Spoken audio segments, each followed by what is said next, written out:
Welcome to Breakthrough Radio, where the sky is not the limit. It's just the beginning.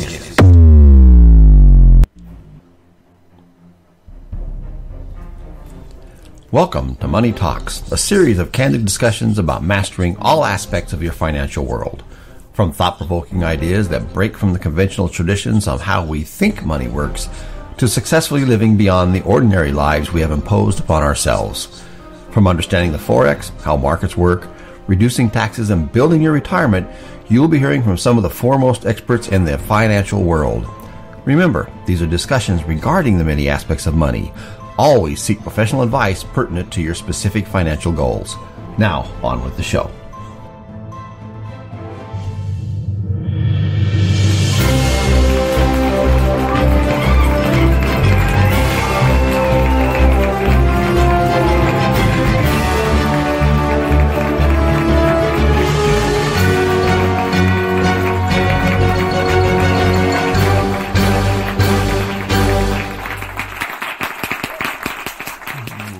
I always love a clapping beginning in a show.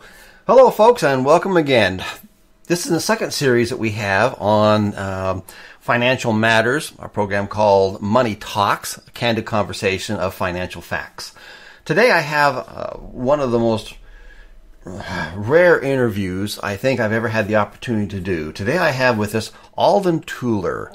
Now, Alden is an attorney who currently resides in Salt Lake City and who has spent nearly half a century involved in the legal world, and his specialty has been in charitable work and charitable donations. And I got to meet Alden several years ago back in Salt Lake and had him help me set up an entity for me to use at a later time. And he has a tremendous amount of background. In fact, he's one of the foremost, as far as I'm concerned, in the world on this particular subject that we're about to embark into. Now, before we get started, this conversation is not specifically tailored around the potential revaluation of the Iraqi dinar. However, since that seems to be one of the main topics that we're talking about, and we do have several interviews on that particular subject, this particular entity that we're going to discuss today is not specifically for that, but it is perfect in order to capitalize on saving a lot of taxes, giving yourself a tremendous amount of money to live on, plus being able to contribute in the world in a way of charitable organizations and assistance. So, without further ado, I'm going to introduce Alden Tueller, and welcome to the show, Alden. It's a pleasure to be here, Bob. Now, listen, folks, just so you understand, Alden has a really great background. He has, since being in his early days and getting started at law school, he was invited to get involved in particularly charitable work, and he's authored 5 books, I believe. And he has also traveled throughout the entire United States, including that glorious state of Hawaii, lecturing on this particular subject.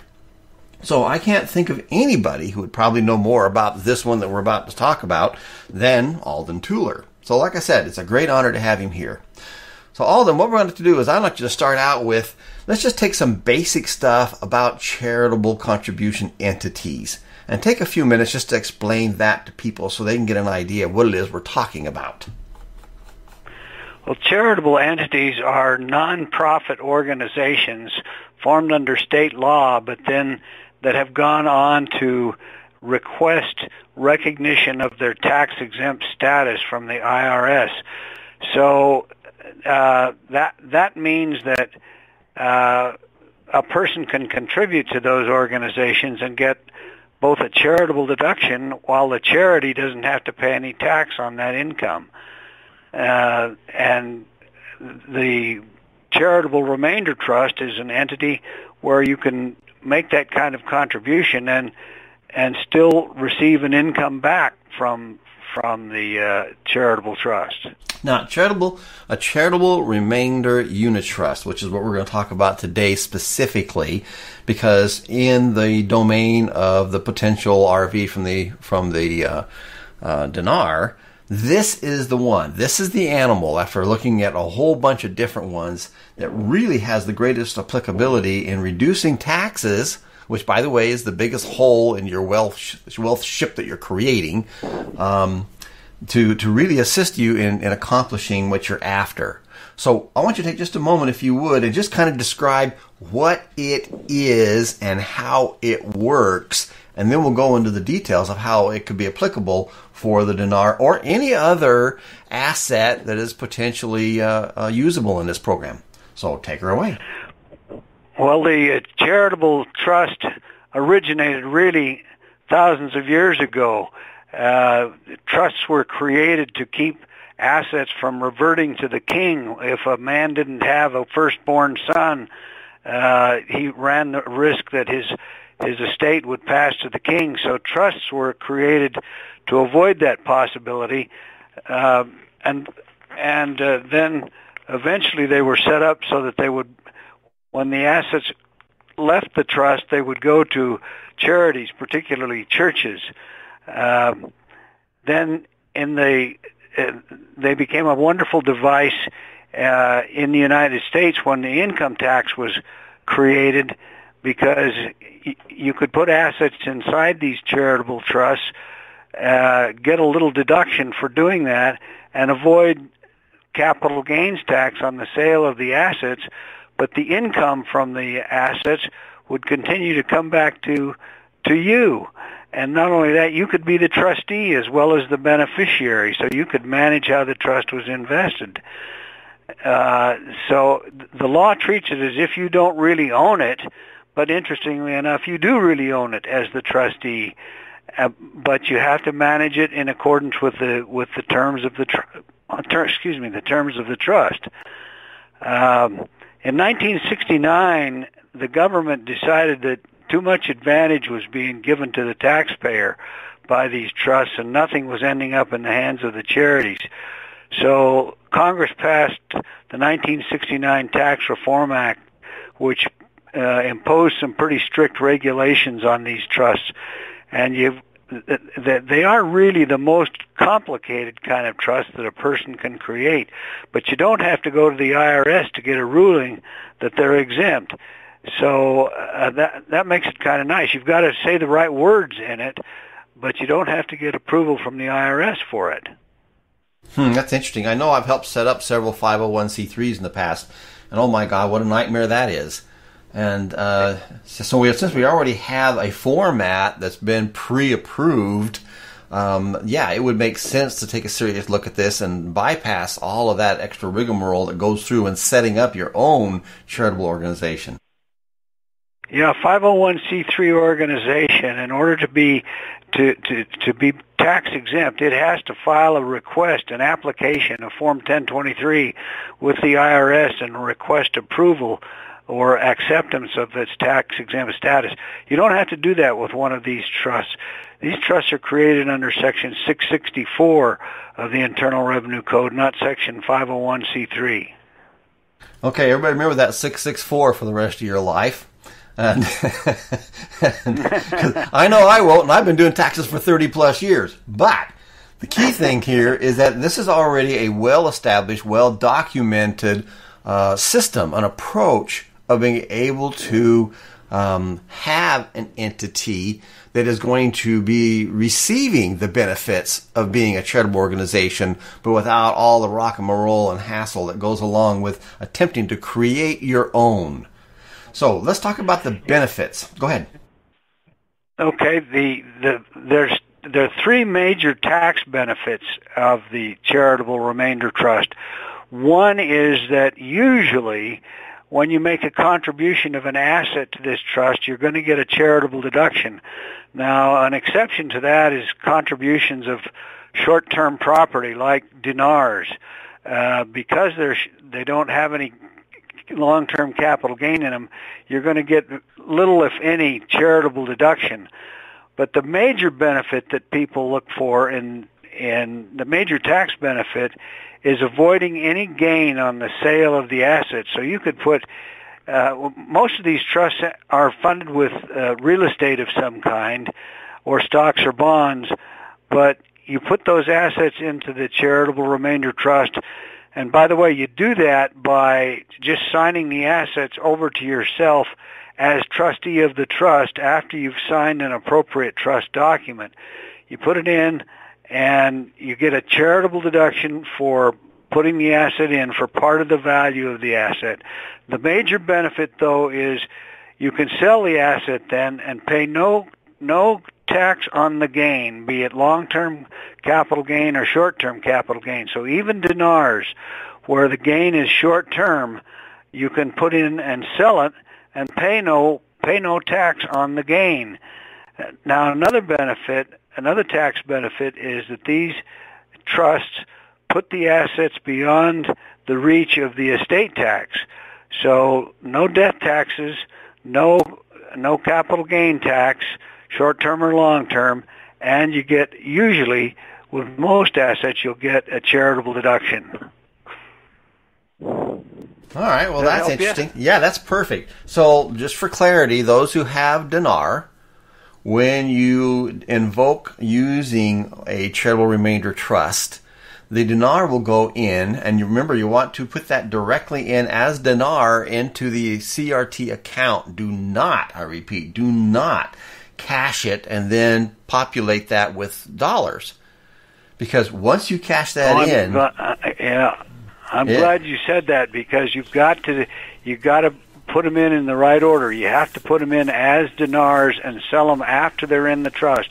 If you sell beforehand, you're stuck with the tax. Yeah, and believe me, that's an owie, because when you hit the limitations on those, you're looking at 39.6% for the feds, let alone what the state is. Now, what's interesting too is each state, some don't have a state tax, some have some state tax, but a lot of states, when you knock over that 1 million mark, their taxation goes up significantly. So, yeah, you want to make sure that when you do this, you're going to populate the CRT with the dinar without cashing it in and go from there. Now, just as a little... Go ahead. Do you have a comment on that first? Well, just that the way... and I'm probably repeating it, but the way you put it in is to sign a little assignment document by which you assign the dinars to yourself as trustee of the trust. Now, that assumes that you're making yourself trustee. Most people do. You could name another entity to be the trustee, but why do that when you're allowed to be trustee yourself and do your own selling and your own buying and trading and so on? Okay, all right. Now, let's take a moment just to define what a trustee is. We're going to take the thought that, first of all, we now know that a CRT is a charitable entity. It's like a corporation or any other established, recognized entity. Okay? And then the trustee is the individual who is doing what? The trustee is doing everything with respect to the asset, but has to do it in accordance with the trust document. He's very strictly controlled by the law that is, he can't run afoul of the law when it comes to doing what the trust document says. So he's got to follow the language, and he's got to follow the regulations and the statutes. But he does the selling, he does the buying, he does the accounting, he does the tax returns, and so on.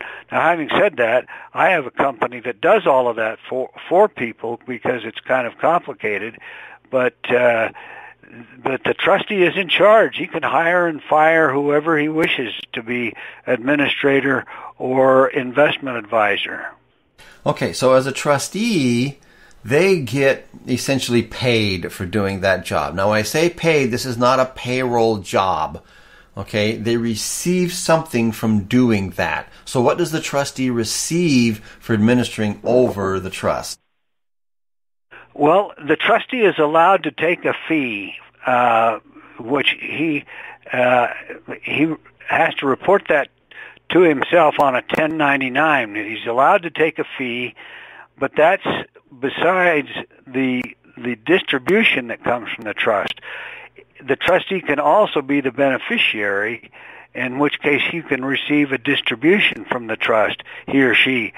And those distributions have to be a minimum of 5% of the value of the trust annually, and they have a top limit of 50%, but the more you take, the shorter time the trust is going to last. So you want to take a payout from the trust, a distribution from the trust that will keep pace with your investment return. So there are really two things a trustee can get. He can get a fee, and he can get a distribution if he's the creator of the trust. I usually recommend that people don't take a fee if they can avoid it, because that fee is subject to FICA taxes, the Social Security tax.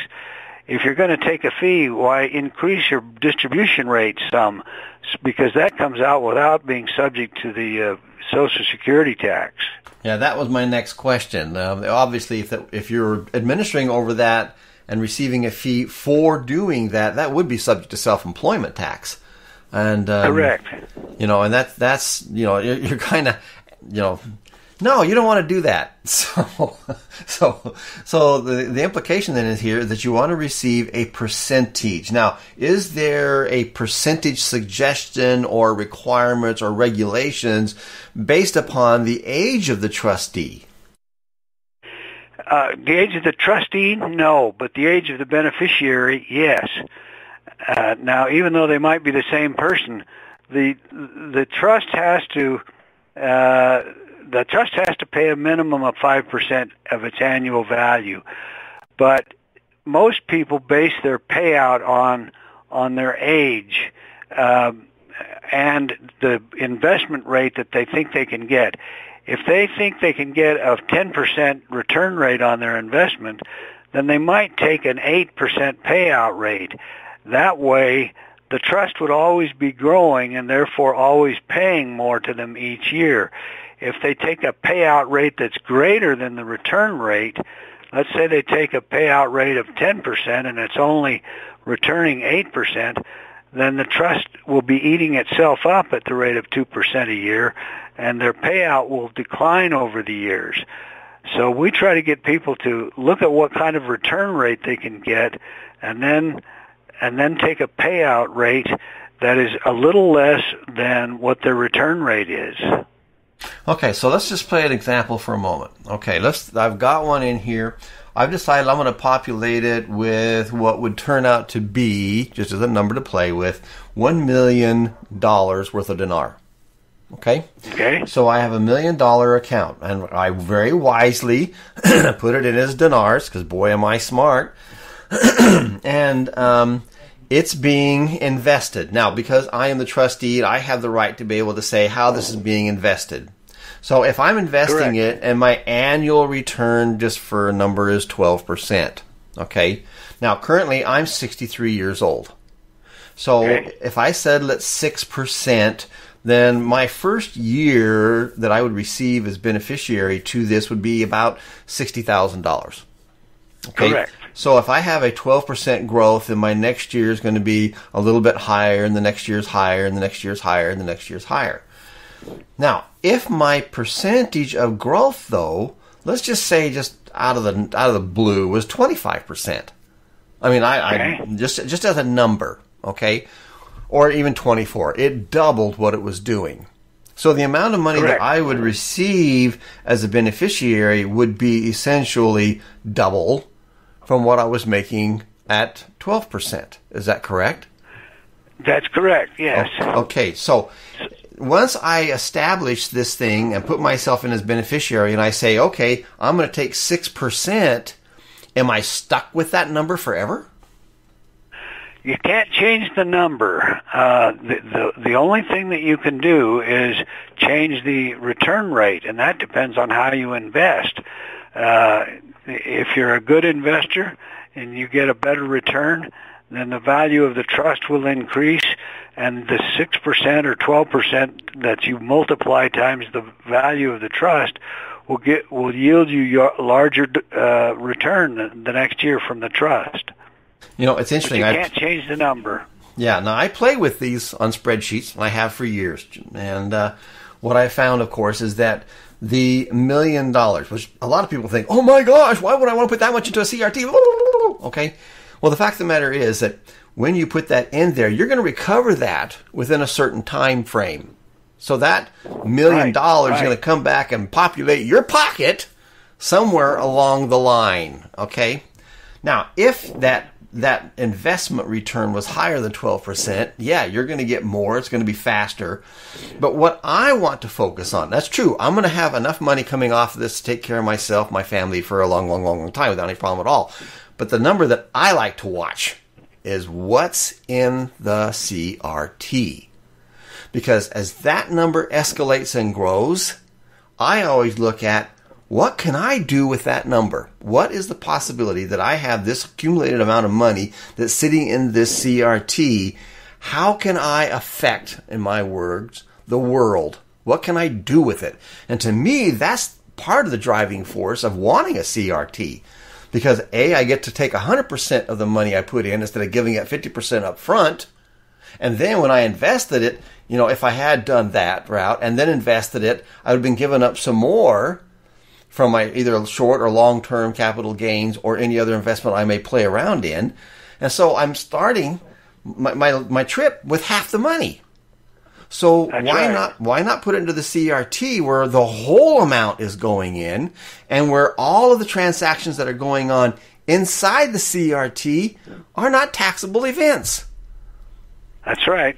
So and that's why people do it.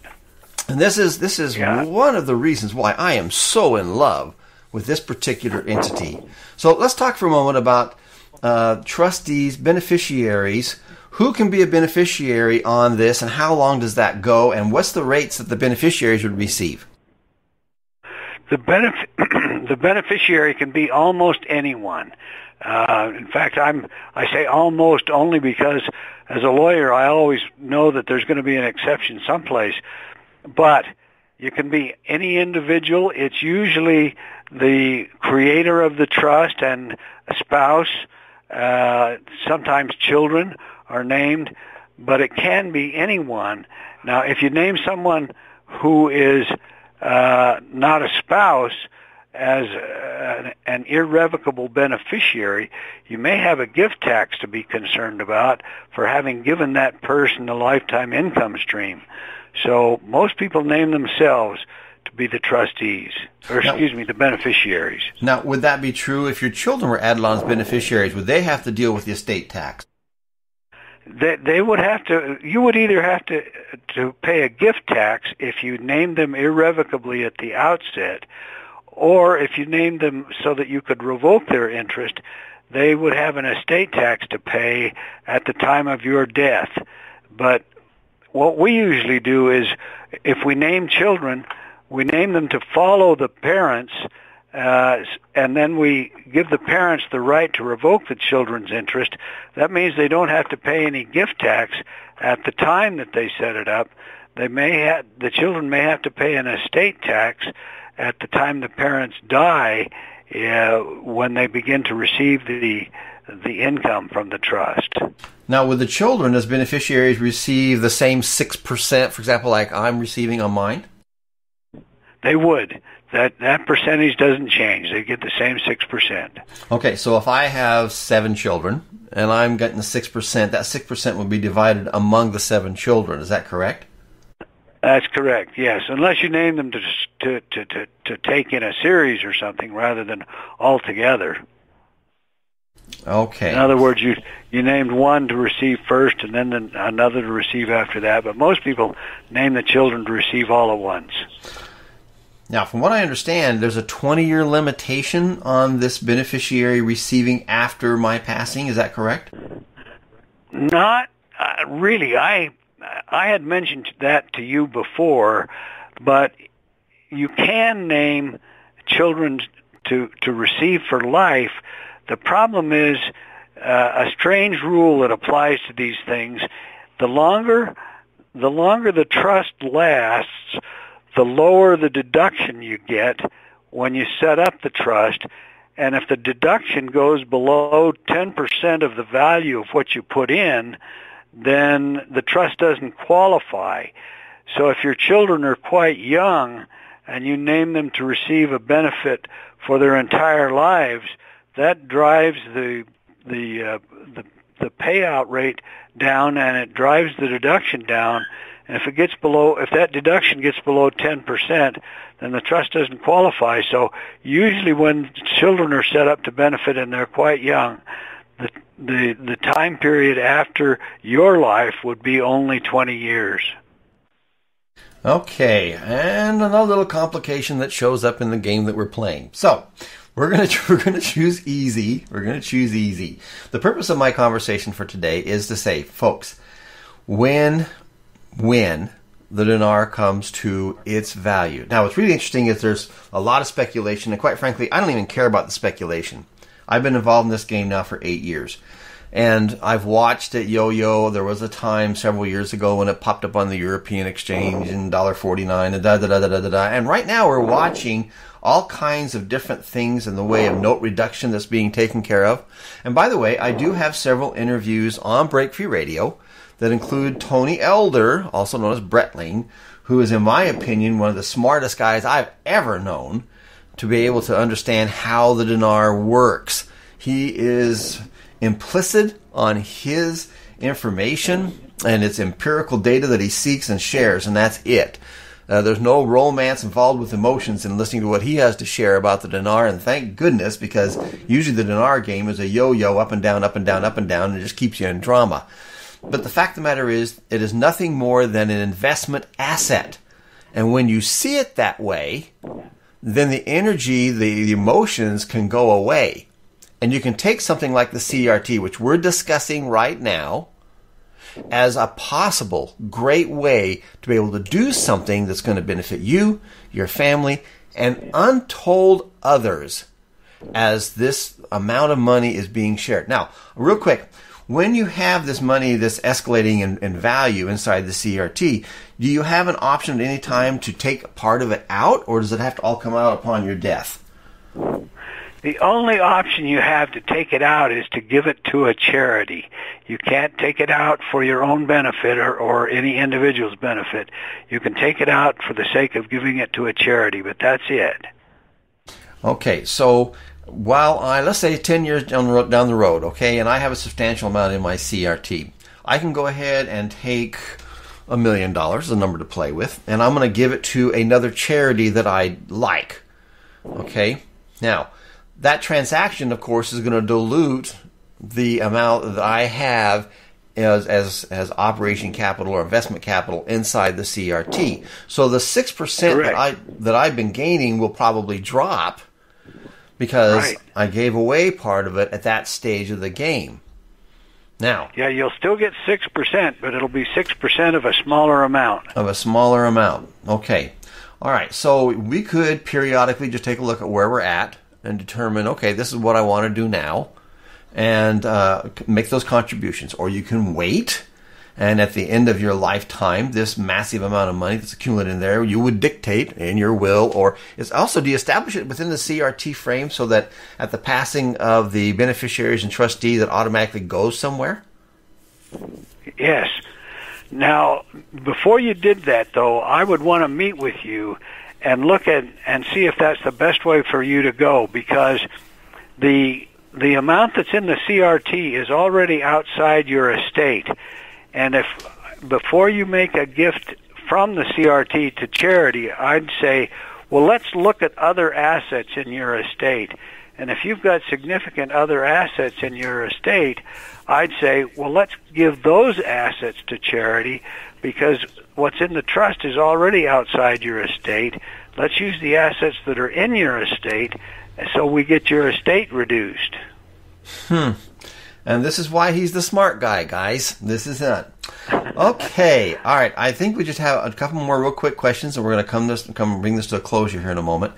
Okay. So explain to me the difference between a charitable remainder trust versus a charitable remainder unit trust. A charitable remainder trust, well, a charitable remainder unit trust is one type of charitable remainder trust. There are three main types of charitable remainder trusts: charitable remainder annuity trusts, charitable remainder unit trusts, and pooled income funds. But the charitable remainder unit trust has turned out to be the king of all of the charitable remainder trusts. The others are rarely used. Okay. That's what I discovered also on my own. The other thing is that with the unit trust, you cannot change the amount or the balance that you receive. That percentage is set. and that's going to stay that way. Now, if I have, like, for example, like my wife on board as a beneficiary also, and we're receiving 6%, that 6% would be for both of us. That's not 6% for me and then 6% for her. That's correct. That would be 12%. That's not going to work. Okay. That's correct. It'd be all right. So 6% for now. There are some things that you can change in these trusts. Okay. Okay. You can arrange it so that you can change the charitable beneficiary, and you can arrange it so that you can have more than one charitable beneficiary, and you can arrange it so that you can change them from time to time if you want. You can change trustees if you want. So there are a few things that you can change. Okay. Now, folks, what I want to do is we're coming close to our conversation here. I want you to understand something. Number one, while this particular entity doesn't have to go through the rendering of getting set up with the IRS as you would with a 501c3, it's still a complicated animal. You do not want to undertake setting these up on your own. I don't care what boilerplate or copy of somebody else's you might come across. This is something that requires somebody who knows what they're doing. You want to make sure that you have somebody there that knows what they're doing. So, now as we're coming to a close, my invitation to you is take time to write down the following information. So we're going to take a pause for just a moment. Grab yourself a pencil and a paper. Or if you want to write it on your tablet, or if you want to scrawl it on something, it doesn't make any difference. But I want you to take down the following information. Now, Alden has kindly agreed, and you got to understand something, this is kindly agreed to make himself available to assist with those who are seriously wanting to set up a CRT. Now, for most people, they're holding on to the dinar, breathing, living, and dying by the rumors that are floating around out there and wanting to be mega rich, instantaneous, which I don't think that's what's going to happen. I think it's going to be something that's going to come out, gradually grow. But getting the CRT established when you're ready to do something with those dinar is key. So, hint number one, do not cash in your dinar if you intend to use a portion of it in the CRT. Hint number two, go ahead and get some money, because you're going to need a little bit to survive on and accomplish some of the things that you want to get done. And then get a hold of Alden, who we're going to give you the information to in just a moment. Set up the CRT, put the dinar into it, and then start utilizing the entity. You don't have to do it today, but if you have assets which are past that stage and would be a taxable event if you were to sell them, then you may want to consider looking at doing a CRT now. And there's all kinds of different reasons why you might want to. So I would suggest that you take the time to take a look at your individual circumstances and contact Alden. He'll be glad to help you with that.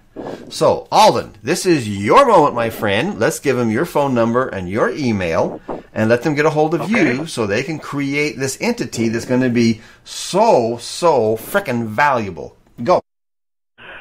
Let me just mention one thing that before I do that might be useful. We run models of these things, computer models of these charitable remainder trusts at no charge to anyone, assuming we can spend just 15 minutes to half an hour on the phone with them. We can run a model that will show them whether it'll work for them and at what rates it'll work for them. So that's something we're happy to do at no charge to anybody. Now, my toll-free number at my administration company is 888-588-7878. So 888-588-7878 to Premier Administration, and you can reach me there. Let's see, what else did you want from me, Bob? Oh, email address. Yeah, email, please. My best email address is Tueller, Atueller, at btjd.com. That's like Baker Thomas Johnson David.com.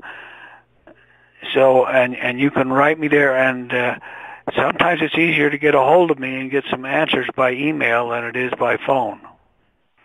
Okay, folks, there you have it.